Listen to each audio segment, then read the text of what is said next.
In this video, you'll understand why so many people work every month, receive a salary, pay bills, buy a few things, but keep failing to build wealth. And the truth is simple. The problem isn't always just the amount of the salary. Often, the problem is in the way that salary is used. And the first principle begins in the mind.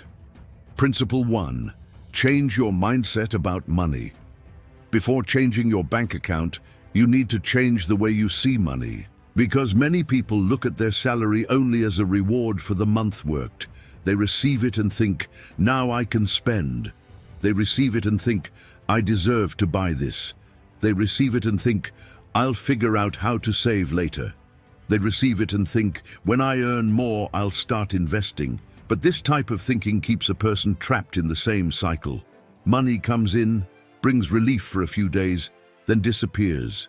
And when the month ends, the person goes back to depending on the next paycheck.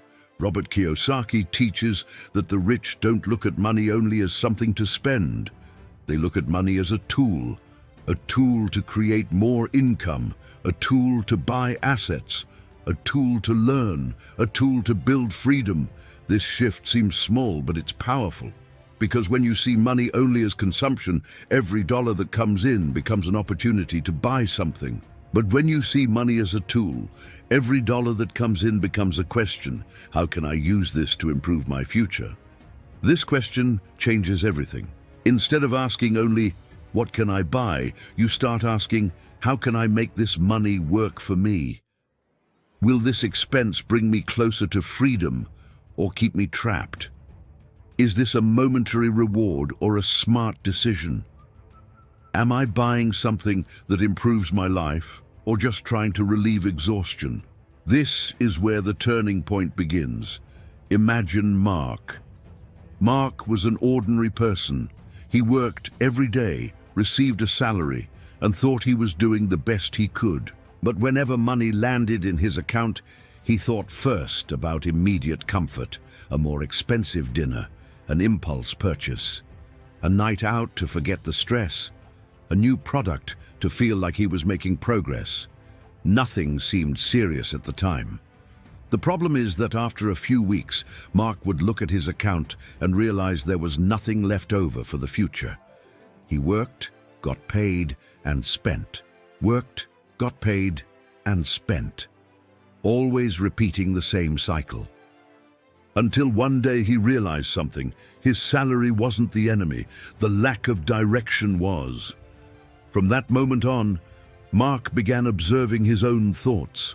When the urge to buy something came, he'd stop and ask, will this give me real value or just quick satisfaction? When he received his salary, he'd ask, which part of this money is going to work for my future? When he saw other people spending to look good, he'd remind himself, appearance isn't wealth. This shift in mindset was the beginning. Mark didn't become rich in a week, but he started thinking like someone who was building, not just surviving. And that's the main point. If you want to turn a salary into wealth, stop treating money only as a reward. Start treating it as a seed. The seed can be eaten today or planted for the future. If you consume everything you earn, next month you have to start from zero again. But if you set aside a part to learn, invest, create assets, and develop new skills, you start planting something bigger. That's why studying finance is so important. Those who don't understand money end up repeating what they learned around them. Work, consume, pay in installments, complain, and wait for the next paycheck. But those who study begin to see things differently. They begin to understand the difference between asset and liability. They begin to notice how cash flow works. They begin to see that badly used debt can trap a person for years. They begin to understand that financial knowledge can open doors. They begin to notice that environment also influences their decisions. If you only spend time with people who mock those who save, criticize those who invest, and constantly say money is impossible, your mind starts to accept that view. But if you get closer to content, books, communities, and people who talk about growth, discipline, assets, business, and financial freedom, your mind starts to shift direction. And when the mind changes, decisions change. That's why the first principle is this: change your mindset. Instead of asking, why do I earn so little? Ask, what am I doing with the money that already passes through my hands? Instead of saying, I'll never make it, ask, what do I need to learn to improve? Instead of spending to feel relief, ask, will this decision help me 5 years from now? This is the beginning of transformation, because wealth doesn't start when you earn a lot. Wealth starts when you stop thinking like a consumer and start thinking like a builder. And when money stops being just something to spend, it starts becoming a tool to create freedom. Before moving to the next principle, I want to make a quick invitation to you. If you want to change your financial mindset, you also need to change the environment that feeds your mind. That's why you should become a member of the channel. As a member, you'll be close to people with a different mindset. People who want to learn, invest, start businesses, build assets, and get out of the rat race. On top of that, you'll also be able to join our exclusive Telegram group, a space to walk alongside people who share the same goal: to grow financially with more discipline, knowledge, and direction. So, if you want to stop walking alone and become part of a community focused on prosperity, click Become a Member and join our exclusive group. Principle 2. Control your cash flow. After changing your mindset about money, the next principle is learning to control the path your salary takes every month. Because it's no use thinking like someone who wants to build wealth if you don't know exactly where your money is going. Many people work the whole month, get paid, pay some bills, make some purchases, use their credit card, take care of small wants, and when they reach the end of the month, they realize the money is gone without leaving anything important behind. The problem is that they feel the squeeze, but they don't see the money's path. They know they got paid, they know they spent, but they can't clearly explain where each part went. And when a person can't see their own cash flow, they lose control of their financial direction. Robert Kiyosaki teaches that cash flow is one of the foundations of financial intelligence. Simply put, cash flow is the money that comes in, the money that goes out, and the money left over to work for you. If all the money that comes in also goes out, there's no growth. There may even be effort, exhaustion, and hard work, but there's no building. That's why, for 30 days, track everything that happens with your money. Write down the salary that comes in, the fixed bills, the important payments, the everyday purchases, the credit card spending, the small expenses, and even those amounts that seem so small they almost go unnoticed. Often, it's not a single big expense that destroys the month. What really weakens financial life are several small outflows repeated without attention. An impulse purchase, a quick buy, a recurring fee, a forgotten payment, a decision made out of exhaustion. Alone, these amounts seem harmless, but together they can consume a significant part of the salary. It's like a dripping faucet.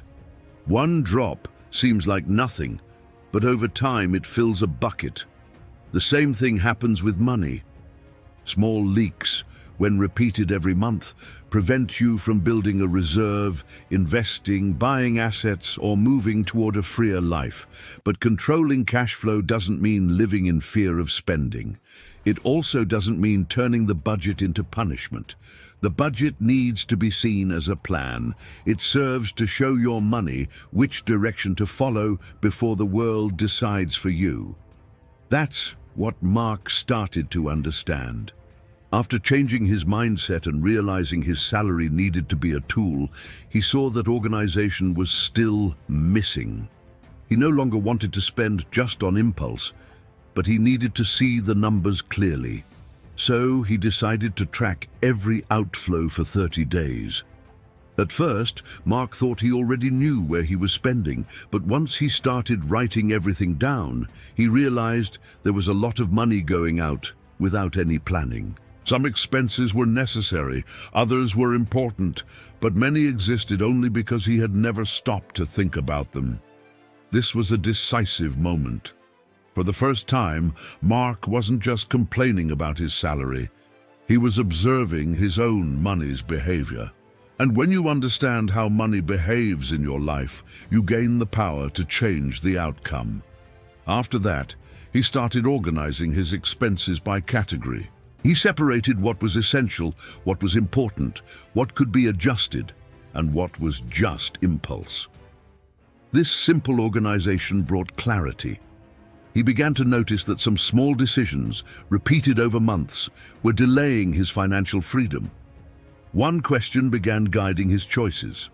If I repeat this expense for an entire year, will it bring me closer to or further from the life I want to build? This question seems simple, but it changes the way you look at money, because spending once is one thing. Turning a small choice into an expensive habit is another.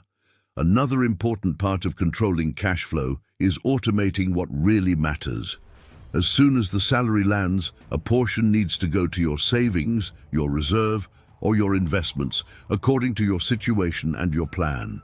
If you wait until the end of the month to save, the money is almost always already gone. But when you set it aside first, you protect the future before the impulses of the present consume everything. It's also worth creating a simple rule for non-essential purchases. Wait 24 hours before deciding. Many purchases happen in the heat of emotion. You see something, feel the urge, and believe you need it right at that moment. But after a day, the emotion fades, and often you realize that purchase wasn't so important after all. The second principle is this: control your cash flow with clarity and honesty. Know how much comes in, how much goes out, how much is left over, and where each part of the money is going. Don't do this to blame yourself, but to regain command. Because whoever doesn't control their cash flow only lives reacting to problems, but whoever understands the path of money starts driving their own financial life. And when you drive your money with awareness, it stops disappearing within the month and starts obeying the plan that can build your freedom. Principle 3. Build income-generating assets. After changing your mindset and learning to control cash flow, the next principle is to start turning part of your salary into income-generating assets. This is one of the most important points in Robert Kiyosaki's teachings, because he shows that the difference between a person who stays trapped by their salary and a person who starts building freedom lies in how they use the money left over. Many people work, get paid, pay bills, and use the rest only for consumption. When some money is left over, the first idea is to buy something that gives immediate pleasure or improves appearance in front of others. The problem is that many of these purchases don't bring money back. They just leave the account and often even create new expenses. An asset works differently. An asset is anything that has the potential to put money in your pocket, increase your net worth, or generate income over time. It can be an investment, a property that generates rent, a small business, a well-structured service, a digital product, a content channel, a stake in companies, or anything that, with study and good management, can produce financial value in the future. A liability, on the other hand, is something that takes money out of your pocket. It might even look nice, comfortable, or desirable, but if it requires installments, maintenance, interest, fees, and doesn't generate income, it's draining your financial strength. And this is where many people get confused. They think they're progressing because they bought better things, nicer clothes, more expensive items, or a nicer lifestyle. But if all of this only increases expenses and doesn't build any source of income, the person may look good on the outside and remain trapped on the inside. Mark began to understand this when he realized his salary couldn't just serve to keep the month running. After tracking his cash flow, he saw he needed to give part of his money a smarter destination. He didn't just want to reach the end of the month with less pressure. He wanted to start building something that could grow over time. So he started asking a simple question before using his money. Will this put money in my pocket in the future, or will it just take money away from me? This question changed the way he made decisions. Before, when some amount was left over, Mark would think about spending it to feel like he was enjoying life. Afterward, he began to see that amount as a seed. If he consumed it all, he'd have only quick satisfaction. But if he directed part of it toward an asset, he could start building a new financial foundation. At first, he didn't try to do everything at once. This is a common mistake. A person learns about investments, real estate, business, the internet, digital products, stocks, passive income, and wants to jump into everything at once. But whoever tries to embrace too many strategies without understanding any of them can end up lost. That's why the smartest path is to start with 1 or 2 strategies you can study in depth. If you want to invest, study the fundamentals first. If you want to create a digital product, understand the audience, the offer, and the delivery. If you want to start a small business, learn about sales, cost, margin, and customer service. If you want to create a content channel, understand consistency, audience, value, and monetization. An asset isn't born just because you put money into something. It's born when there's knowledge, patience, and direction. For example, a small service can become an asset when you create a process, win clients, and turn your skill into recurring income. A digital product can become an asset when it keeps selling even after it's finished. A content channel can become an asset when it attracts an audience, builds trust, and generates opportunities. A property can become an asset when it actually produces rent above the costs and is bought through analysis, not emotion. The secret is understanding that the asset needs to work in favor of your financial life. It can't just be another disguised obligation. And when that asset starts generating some return, a very important part comes in: reinvesting. Many people receive their first profit and already want to spend it all. But whoever wants to build wealth needs to let the money grow. If an investment generates a return, part of that return can go back into buying more assets. If a small business turns a profit, part can be reinvested to improve the service, attract more clients, or expand the structure. If content starts generating income, part can be used to improve equipment, quality, and reach. This is how growth accelerates. First, you work for the money, then you use the money to build assets. Then the assets start generating income. And with patience, that income can be reinvested to create more assets. This is the cycle that starts pulling a person out of total dependence on their salary.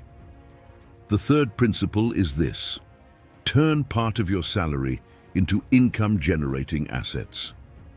Don't try to do everything at once.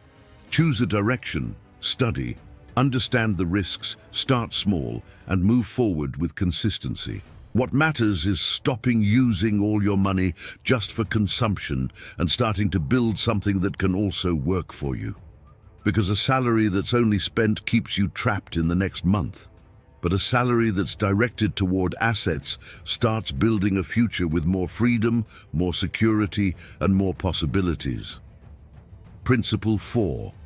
Learn to invest with intelligence and patience. After changing your mindset, controlling your cash flow, and starting to build income-generating assets, comes the fourth principle: learning to invest.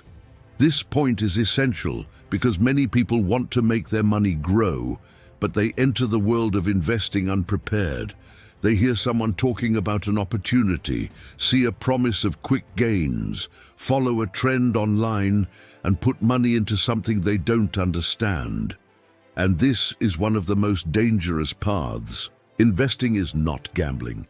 Investing is making decisions based on study, strategy, risk, time frame, and objective. Whoever invests without understanding may even win at some point, but sooner or later the lack of knowledge takes its toll. Robert Kiyosaki teaches that money should work for you, but for that to happen, you need to learn to command that money. It's not enough to throw amounts anywhere, hoping the future will sort everything out. You need to know what you're doing, why you're doing it, and what risk you're accepting. That's why the first rule is simple. Never invest in something you don't understand. If you don't understand how that investment makes money, what risks exist, how it can lose value, and how soon you might need the capital, then you're not ready to put your money there yet. Before investing, study.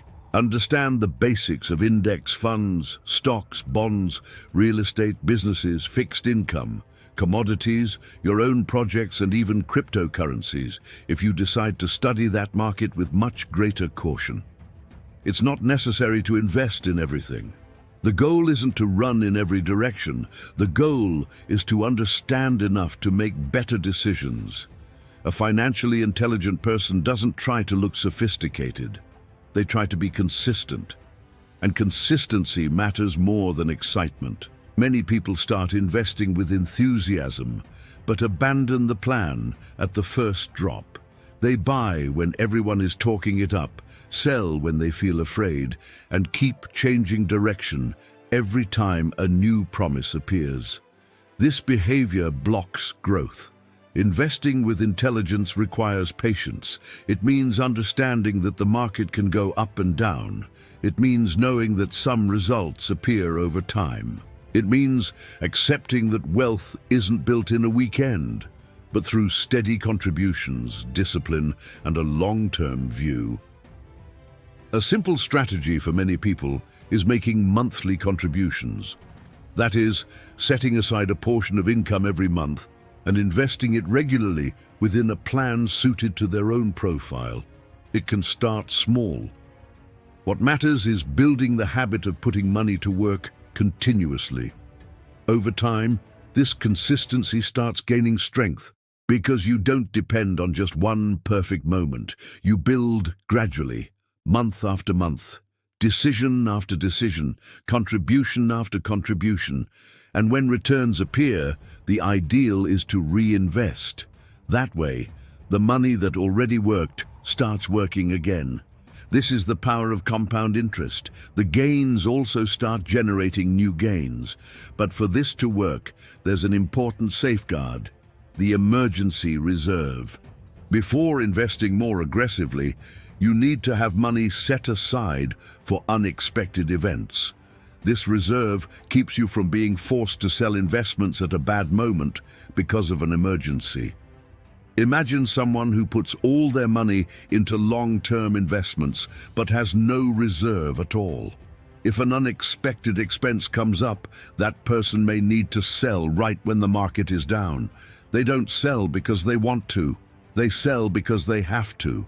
And whoever sells out of desperation usually loses their power to decide. That's why a reserve brings calm. It protects the plan. It allows you to invest with more patience without turning every problem in life into a financial crisis. Another essential point is diversifying. Diversifying means not putting all your money into a single thing. When you concentrate everything in just one opportunity, one mistake can cause a big loss. But when you spread it out intelligently, you reduce the risk of depending on a single outcome. This doesn't mean investing in dozens of random things. It means building a balanced strategy, understanding each choice. You can study index funds to take part in a broad portfolio. You can study stocks of solid companies. You can study bonds for more predictability. You can study real estate if you want to understand rental income generation. You can study your own projects, businesses, and digital assets, but always calmly, without rushing, and without following easy promises. The fourth principle is this: learn before you invest, and invest with discipline. Don't put money where your mind hasn't gone yet. First understand, then plan, then start small, then track, then adjust, then continue. Because investing well isn't just about choosing where to put money. It's about developing the maturity to handle risk, time, patience, and emotions. In the end, turning a salary into wealth doesn't happen by chance. It happens when you change your mindset, control your cash flow, build assets, and learn to invest with intelligence. These 4 principles don't promise instant wealth. They show a path. First, you stop seeing money only as consumption and start treating it as a tool. Then you learn to control the path of money so it doesn't disappear without direction. Next, you start building assets that can generate income. And finally, you learn to invest with patience, diversification, and a long-term view.